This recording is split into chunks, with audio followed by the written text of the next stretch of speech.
This episode is brought to you by Nespresso. Gift magical mornings with Nespresso Virtuo Pop. Compact and stylish, Virtuo Pop is made to meet every morning coffee craving. From espresso to coffee, hot or iced, at the click of a button. And celebrate the season with Nespresso's limited edition coffee flavors. Sweet almond and hibiscus, cinnamon and candied tamarind, and festive double espresso. Magic in the making. Shop the holiday gift collection exclusively at Nespresso.com.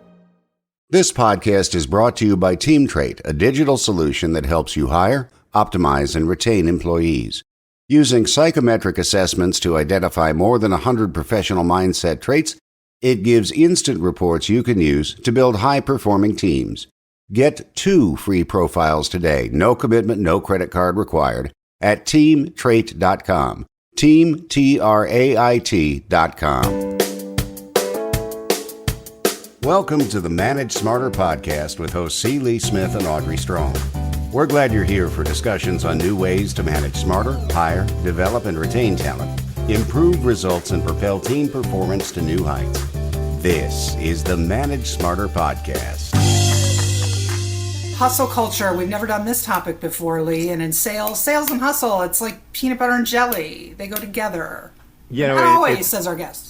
Well, yeah, that's so. Before we get too far down the road here, and people start to roll their eyes and think, "Oh, this is somebody else that's going to come on and they're going to talk about, oh, you don't need to hustle as much, or where you're going to burn yourself out, or you don't need to get yourself involved in a daily grind and everything like that." Look, it's like, I hear you. Every manager, every leader wants to have people underneath them that are hard workers. All right, so I don't think this is what our guest is saying, but we'll find out. I think there's a smart way, quite frankly, to work where you can be a hard worker without going overboard. In some cases, more is less. But it's like, we're going to find out what our guest has to say, and I can't wait for it. Me too. There's a lot of meat on the bone on this one, everyone. Welcome to Manage Smarter. I'm Audrey Strong. I'm the Senior Vice President of Communications here at Sales Fuel. And I'm C. Lee Smith. I am the founder and CEO of Sales Fuel. So it's Matt Granados is our guest today. He enjoys discussing topics, trends, and developments related to creating a positive workplace culture and transforming teams and individuals for greater success. He's the CEO of a company called LifePulse Incorporated, and he helps organizations fix their people by also fixing processes. He's the creator of a system called Perpetual Development as well. Kind of interesting, a scalable system that embeds structure and sustainable motivation into teams at every level, from interns to executives. So Matt, welcome to the show. Thank you for coming. And I'd love to hear your definition of hustle and hustle culture. Yeah, well, appreciate you guys having me, and I think we'll ruffle some feathers in the short time we have here. So hope you're okay with that. But we live for that, Matt. We live for it. Exactly, right? I'm naturally a hustler. Like, I actually enjoy doing more than being, right? I'm a better human doer than I am a human being at times. And I think when we dive into that reality, it opened my eyes to some crazy lies that have been told to us through this whole hustle culture. So please understand, like you said, this is not some kumbaya. We must just hug each other and not ever do the hard work. No, we do really hard work, and we do a lot of it. We just do it in a smarter, better way. Oh, okay. So the biggest thing to describe of it is there's a difference between high performers and optimal performers, right? So a high performer is where everyone used to try to get to, especially in sales. I need high performers on my team. Let me explain what a high performer is. High output, unsustainable pace compared to others. That's like saying I beat a bunch of slow people in a race, so therefore I'm fast. It's a bad way to focus on humans. Being a smart kid on the short bus. Exactly, right? So optimal performance flips the script a little bit. Same exact high output, but at a sustainable pace compared to one's own ability. That's the key. People are lazy. Talking about I want a hustler. When we're hiring, we're lazy. When we're training, we're lazy. When we're developing, we're lazy. But yet we're telling everyone else to hustle, hustle, hustle, hustle.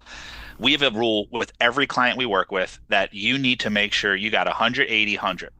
Your people you're hiring are able to do 100% of their expectations, their responsibilities, at 80% of their capacity to benefit and earn 100% of what you've offered them. If you're hiring people with the expectation to be at 100% all the time, you're going to experience burnout. You'll never sustain what you're doing. So the people who are hustling are the same people who have the abundance mentality. Oh man, there's enough for everybody. You have to have the abundance mindset. But yet I find when I met the people with the abundant mindset, they were always in a rush. The one thing they were not abundant with was time. They were never at a reasonable pace. They were always rushed. And when I say they, it's because that's who I used to be. We got our life kind of flipped upside down with our daughter, Natalie, who was the best blessing we could have had. But she was born with a very rare genetic disorder, 17th ever with the condition, youngest by far. But basically, her muscles don't work the way ours do. So, during flu season, we spend a lot of time in the ICU. So I had to take this entire consultancy that was all about high performance, reimagine it to optimal performance, and do some keynotes from a hotel or from a hospital room, and do some workshops from a hospital office on the side. And I went, wait a minute, there's a better way to do these things. And that's where we developed the concept of perpetual development. And how do we get it where it's a sustainable, repeatable, self-implementing process? And that's where the entire concept of LifePulse started. And that's why the hustle culture, although I'm not against hustling, I am against unnecessary sacrifices that we regret later. So I love the fact that you're big into development, because you made a point here that I like to express to everybody, which is we all have the same amount of time. It's like nobody gets 26 hours in a day. It doesn't work that way. Yeah. And yet, so for the manager that gets a I don't know what a quota, if you will, disguised as a goal. From on high, it says, okay, you need to increase sales. You need to increase productivity by 10%. The issue there is like, okay, the people you have working for you to deliver those numbers still have the same number of hours in a day. So how are they going to get there? They can't spend more time doing what they're doing. They only have so much time. So they have to get better at what they do. They need to improve their skills. They need to improve their efficiency. And this is what I like about you talking so much about development, because that's how you get there.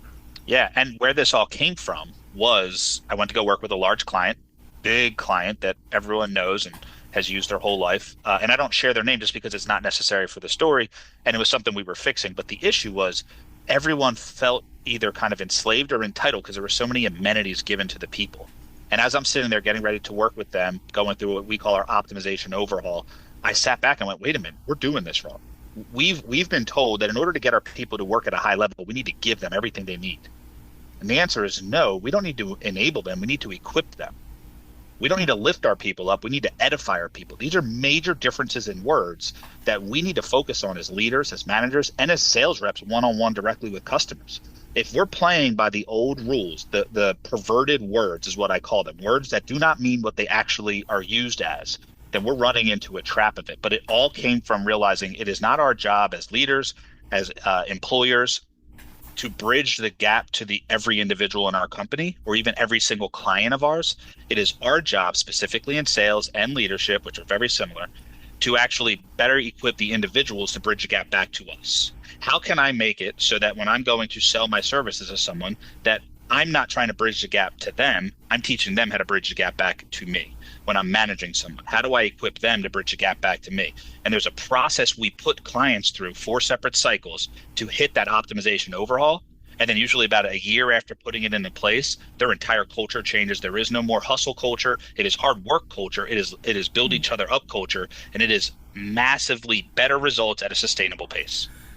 I'm obsessed with the 80% number that you tossed out there. So how is that measured? What is the definition of the 80%? Is it that you are lowering KPIs by 20%, or how is that calculated? No. So, yep. Sorry. So it's basically the person you're hiring, if they need to be at 100% of their ability to get the goal done, then you've hired the wrong person. They're underqualified for what we need.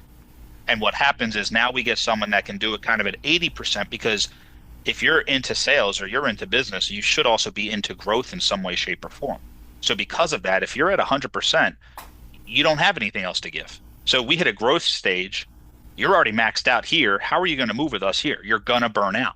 But if you're at 80, you're going to have spurts at 100, right? Kind of like sprints. We have an online community coaching, and this month's topic is patient pace, and how you allow pace and patience to come together to create this rhythm, and how important the pace is. There was a study done by about the majority of the long distance world records ever ran, and there's a similar pattern to it where it's a strong start, very sustainable middle, and then a surge at the end with whatever they have left. But it's not this skyrocket up and then try to stay up top. It's very clear. You go up and then you settle, and then you end strong. If we were to live our life like that, you would experience that concept of fulfillment that everybody's looking for. The work-life balance issue is not about people are working too hard, it's that they're not fulfilled in the work they're doing. That's not the company's fault. That's not the leader's fault. That's the individual's fault. Where we fall short and clients that we work with is we haven't given the tools for the people to be able to do that.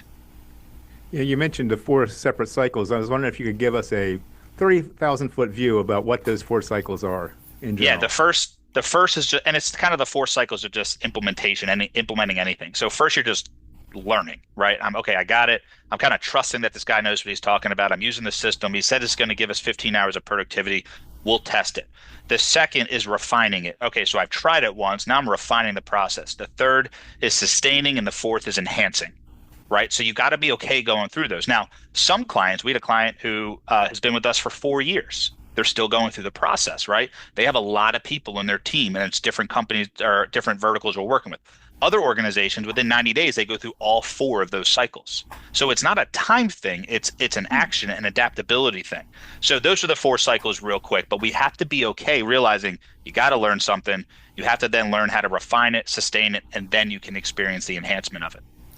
What else I liked about what you said here, though, is that we all crave consistency as leaders. We want everybody to be consistent. That's not realistic because what happens is personal life gets in the way.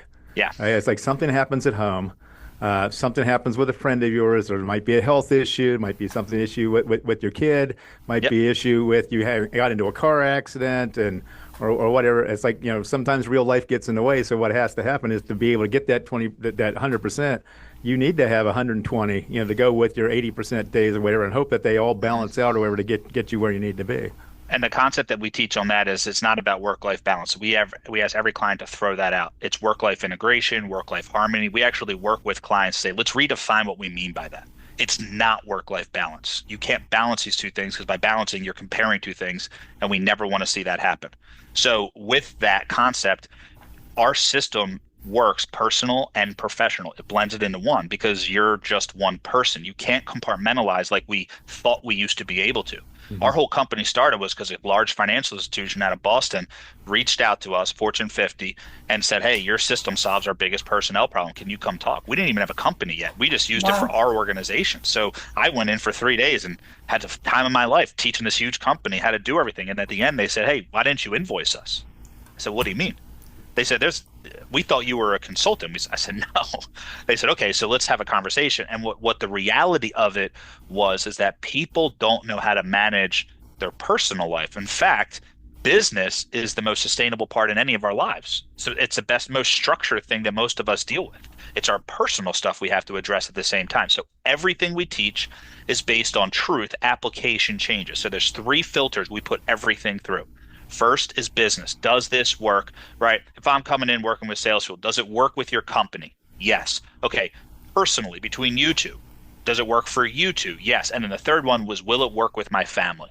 All the way down to my dog. And if it works on my dog, it's going to work on your people. That includes motivation, intention, structure, and combining them all to hit what we call perpetual development.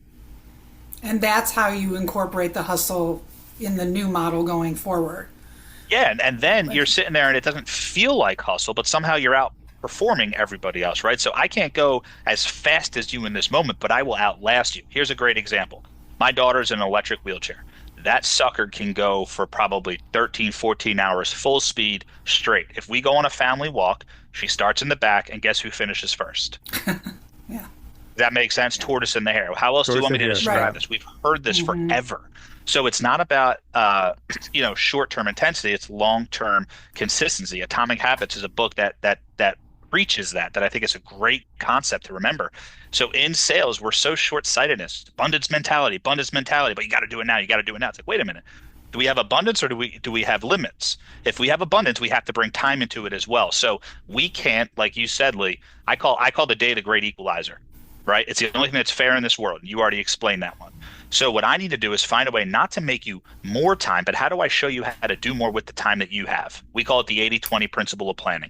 80% of your life you can plan, 20% you can't. However, if you don't take care of the 80, the 20 feels like 100.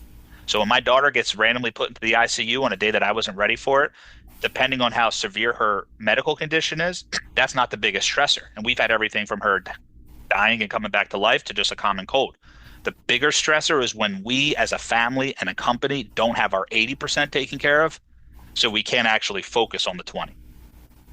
So the clients that you consult with, that you work with, you had mentioned that business is the most structured part of our day, and home much less so. How do your clients then navigate the hybrid work environment or the work from home work structure then in making your system work? It's actually more advantageous in that model.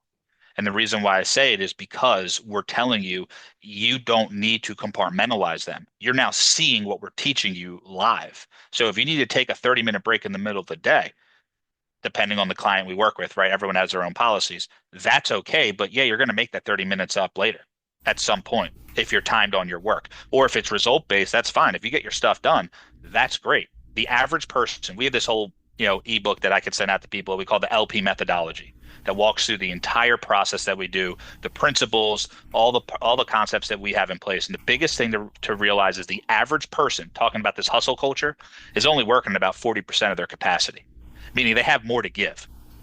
I tell people we want to come in and get them to 60 to 80. Now, we do that without increasing any of your resources. So maximizing results without increasing resources. A lot of people want to grow by top line. I don't want to grow by top line. I want to grow by bottom line. I want to grow by profit. And how do I do that with people? I don't get more people to work at 40%. I get the people I have to work at 50 and 60 and 70 and 80. And I get them to focus not just on their professional life, but also their personal life. So individuals take ownership. And when individuals take ownership, they experience fulfillment. And then we have no more work-life balance issue because people tend to experience fulfillment and love their life when that happens, regardless of the hours they're working. I think the three of us are default wired to hustle hard, Yeah. So if your default wiring is like, I watched your interview on patience before for show prep. And, like when I'm doing tasks that don't feel like driving stuff through the pipeline, but are like thinking time and org time and stuff like that. Sometimes I get like, oh, I should be doing more. Or this isn't enough for the time that I'm spending on it. And how do you rewire people like me? Yes. So, hard time with that. Yeah, some of us are harder than others, right? So we'll be clear with that. But the most stubborn out of all three of us, I could argue, is me. So how did I do it? Was simply I laugh at that. I always focus on. We've been taught to focus on result-based goals. Yes. Mistake number one. We need to have a result-based goal. That's how we track, was this action worth what we did? That's the result-based goal. But then what we do is we break every result-based goal down into two different types of goals: action-based goals and time-based goals. Action-based goals are based on the actions you're going to take, right? I want to lose 20 pounds. I'm going to go to the gym 3 times a week. That's just an action-based goal. So what we do with people like me or like you, every book I wrote, I hate sitting down to write. I'm not a very good writer, but I need to get the content out of my head onto paper, and praise God for good editors, right? So all of a sudden, I sat down and went, okay, I need to focus on just 90-minute time chunks, just 90 minutes of writing. So 90 minutes of this mundane task. My goal is not to accomplish the task. My goal is to commit to the 90 minutes and stick with it. So I am still accomplishing what I said I was going to accomplish by setting a time-based goal, not necessarily the result. And I learned that when I was training for an Ironman. I got a coach and he was like, hey, get on a bike and go for 2 hours, 3 hours, 4 hours, 6 hours, 8 hours. I was like, Chris, dude, give me a target. You want me to go 100 miles? I'll go 100 miles. And he says, I know.